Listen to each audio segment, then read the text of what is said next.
gente, sou muito feliz, né, irmão? Deus ter me dado um marido tão bonito, inteligente. Se ele fosse menos convencido, né, melhor ainda. Mas tá bom assim mesmo com esse convencimento dele.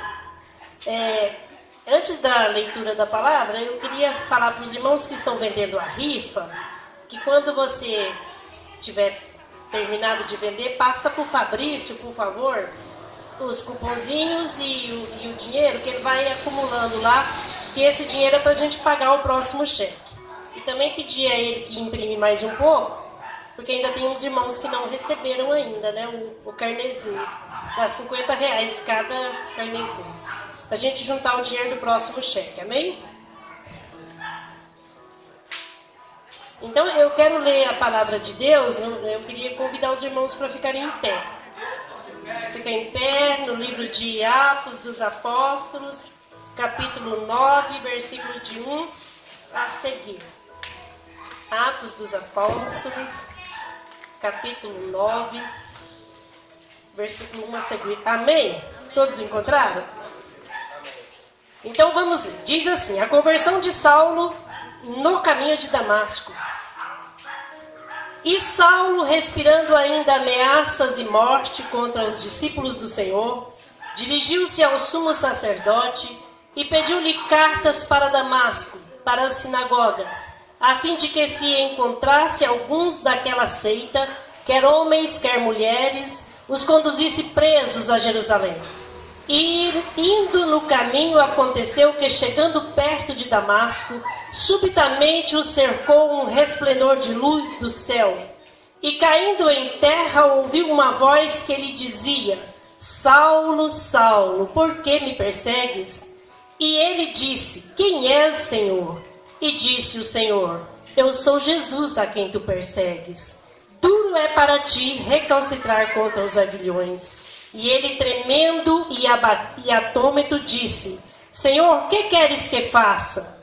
E disse-lhe o Senhor: Levanta-te e entra na cidade, e lá te será dito o que convém fazer. E os varões que iam com ele pararam espantados, ouvindo a voz, mas não vendo ninguém. E Saulo levantou-se da terra, e abrindo os olhos não via a ninguém. E guiando-o pela mão, o conduziram a Damasco. Amém. Vamos fazer uma oração, irmãos? Senhor nosso Pai, nesta noite tão linda e gloriosa, nós estamos na Tua presença, Deus querido, e queremos, Pai, te pedir que o Senhor venha, Pai querido, te encontre com as necessidades de cada um que está aqui nesta noite, Pai. Meu Deus, que o Senhor venha falar conosco nesta noite através da Tua palavra, Pai. Nós te agradecemos pela presença de cada um que está aqui, Pai querido, do menor até o maior. E te pedimos, Pai querido, que o Senhor venha estar conosco, Pai. Deus querido, não deixando que venhamos falar nada de nós mesmos, mas que seja aquilo que o Senhor tem para cada um nesta noite. E eu te agradeço em nome de Jesus. Amém. Amém, irmãos. Então nós vamos falar de um assunto que eu tenho certeza que os irmãos que estão aqui presentes conhecem mais do que eu. Paulo, um nome que é comum no nosso meio, né? Quando se fala de Paulo, é tão gostoso ouvir, né? E eu sei que é gostoso ouvir falar de Paulo porque eu gosto de ouvir. Mas é uma história, como toda a palavra de Deus, que a gente ouve uma, duas ou mais vezes e a gente quer continuar ouvindo, né? Paulo, ele era um homem segundo o coração de Deus. E lendo a história de Paulo, a gente percebe que Paulo foi escolhido por Deus por um motivo específico. Deus sabia que podia confiar em Paulo. Por que Deus sabia que podia confiar em Paulo? E por que eu quis trazer essa palavra hoje?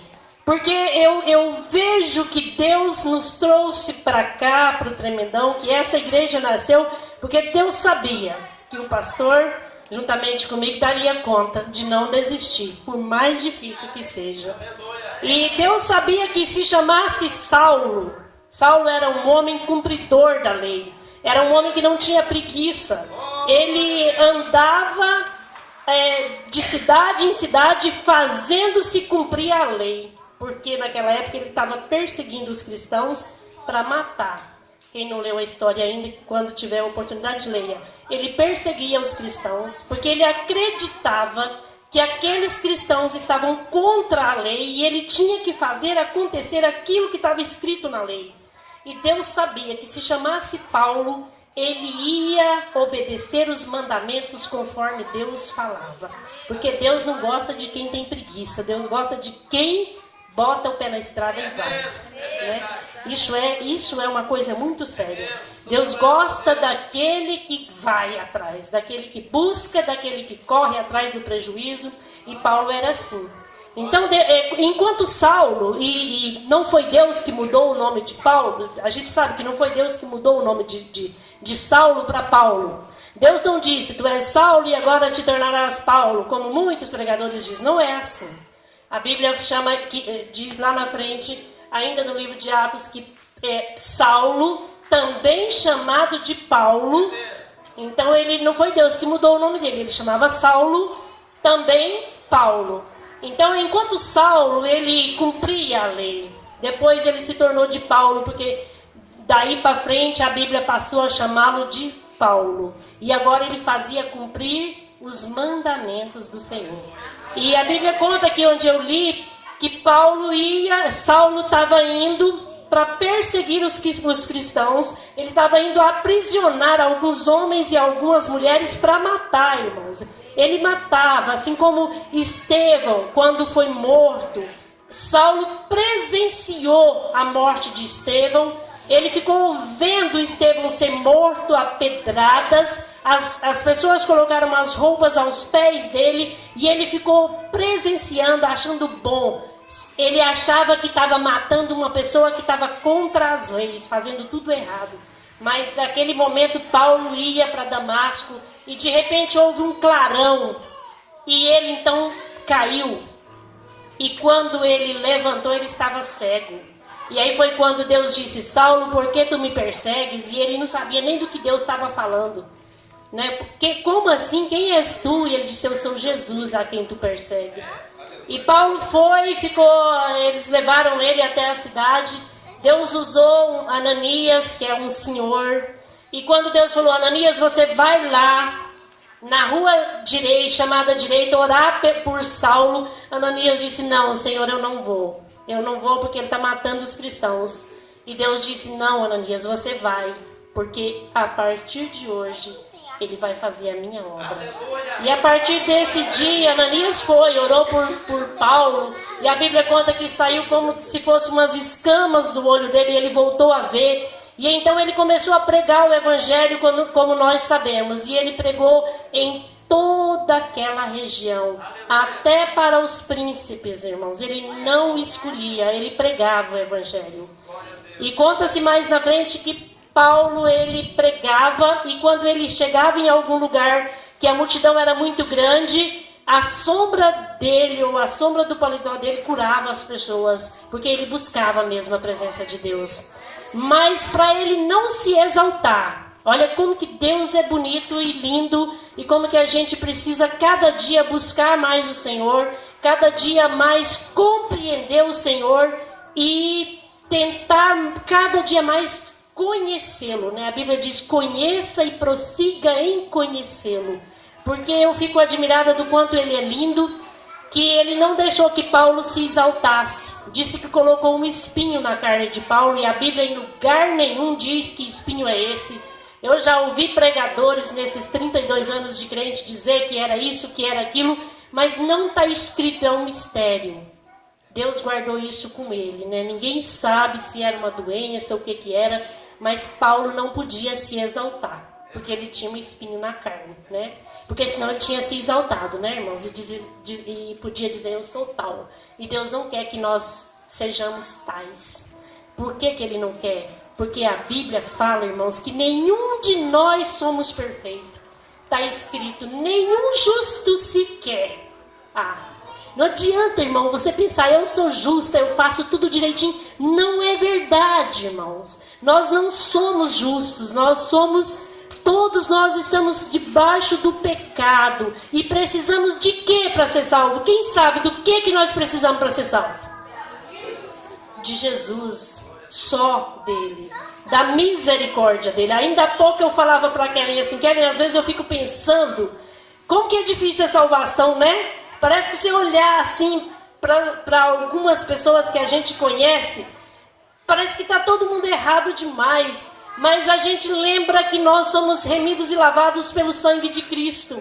Jesus veio, né? Morreu numa cruz, pendurado numa cruz, para que eu e você pudéssemos ser salvos, mesmo que nós somos pecadores, mesmo que nós às vezes não mereçamos esse amor, Ele morreu para que nós pudéssemos ser salvos, né?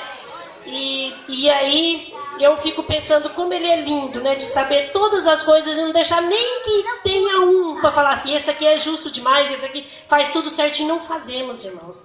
Não fazemos. Você pode fazer tudo, mesmo assim ainda está falho, porque justo só Cristo, não é? Mas Ele nos justifica através do seu sangue, Ele nos purifica, né? Deus é justo e Ele faz que o pecador também seja justo. Por que Ele nos faz justo? Porque Ele é justo. Não é porque eu sou boa, não é porque eu sou isso, eu sou aquilo. É porque Deus é justo, né?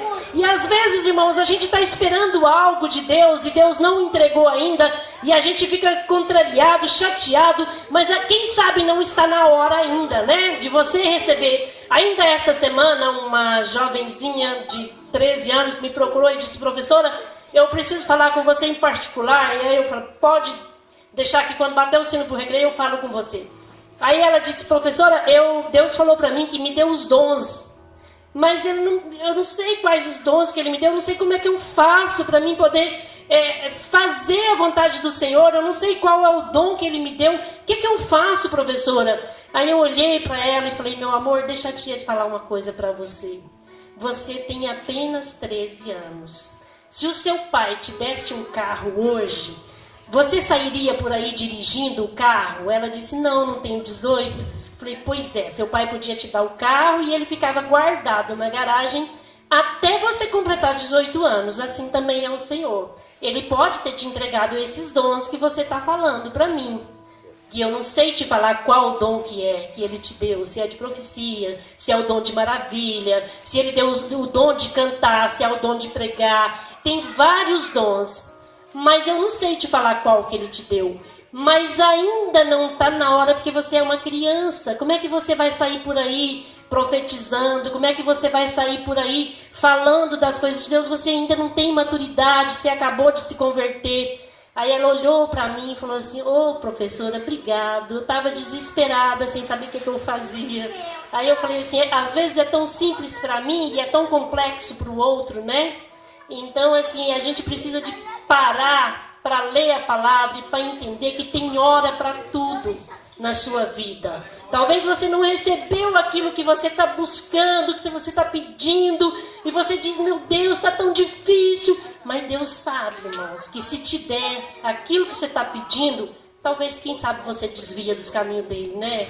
Então a gente precisa de ir na hora de Deus, no tempo de Deus, e na hora certa Ele vai fazer aquilo que Ele prometeu. Amém? Então Paulo era assim, sábio, né? Aí lá em Coríntios, lá no livro de Coríntios, no capítulo 9 também, e no versículo 23, minha vista está um pouquinho fraca. Quer ler para mim, Marcos? A letra dessa Bíblia é muito apagadinha. Aqui, desse, você vai ler até aqui. Marcos vai ler. E fiz-me como judeu para os judeus, para ganhar os judeus. Para os que estão debaixo da lei, como se estivera debaixo da lei. Para ganhar os que estão debaixo da lei. Para que os que estão sem lei, como se tivessem sem lei. Não estando sem lei para com Deus, mas debaixo da lei de Cristo. Para ganhar os que estão sem lei. Fiz-me fraco para os fracos, para ganhar os fracos. Fiz-me tudo para todos, para por todos os meios chegar a salvar alguns. E eu faço isso por causa do Evangelho, para ser também participante dele. Não sabeis vós que os que correm no estádio todos. Não sabeis vós que os que correm no estádio todos, na verdade, correm, mas um só leva o prêmio. Correm de tal maneira que o alcanceis. E todo aquele que luta, de tudo se abstém, eles o fazem para alcançar uma coroa corruptível, nós, porém, uma incorruptível. Pois eu assim corro, não como a coisa incerta, assim combato, não como combato no ar. Amém, obrigado, Marcos. Eu há de comprar uma Bíblia de uma letra maior, irmãos. Não é o óculos que está fraco, é que essa Bíblia é muito velha e a letrinha dela está muito apagadinha. Mas meu óculos também pode estar fraco, né? Que já tem um tempo. Então eu quis que o Marcos lesse, porque aqui fala: às vezes é necessário, irmãos, a gente fazer de fraco para estar com o fraco. Por que eu quis trazer essa palavra hoje? Porque ontem nós estivemos com uma pessoa que não consegue fazer de fraco para ganhar o fraco. E a gente precisa, às vezes, se eu estou com uma pessoa que é fraco, eu tenho que me igualar a ele, não é? Se eu estou com uma pessoa que está doente, eu preciso de compreender que aquela pessoa está doente para ganhá-lo. E Paulo fala aqui, ele às vezes precisou de passar por situações que ele teve que mudar. Muitas vezes não muda de opinião, porque a gente tem que estar sempre firme em Cristo. Mas a gente às vezes conversa com uma pessoa que acredita de uma maneira que você tem que ir levando ele até você conseguir dizer para ele: olha, se você não aceitar Jesus como seu Salvador, você não vai ser salvo. Mas se eu chegar e intrometer na vida dele, começar a criticar, começar a zombar, começar a querer aparecer melhor, aí eu vou me dar mal. Então às vezes você tem que saber, ter sabedoria, saber como lidar com as pessoas, não é? Para poder ganhá-lo para Jesus. E ele disse assim, porque importava que muitos fossem salvos, né? Através dele, através de Paulo, muitos vieram a Cristo. E através de nós, irmãos, eu te pergunto nessa noite, gostaria que cada um de nós fizéssemos uma análise. Será se lá no trabalho, lá na sua escola, será se os seus vizinhos estão vendo Cristo através de você? Ou será se eles estão pensando assim: puxa vida, ser crente é isso aí? Não vale a pena então, não é? Eu tenho convivido com pessoas que se diz ser crente, que prega a palavra e que depois, num dado momento, começa a falar coisas que o outro olha e fala assim: isso é ser crente? E aí a gente fica às vezes com vergonha, né? De pensar: puxa, não podia falar isso, né? A gente precisa de fazer como Paulo. A pessoa é fraco, seja fraco também. A pessoa é exaltado, deixa ele falar, irmãos. Não briga, não podemos brigar, não é?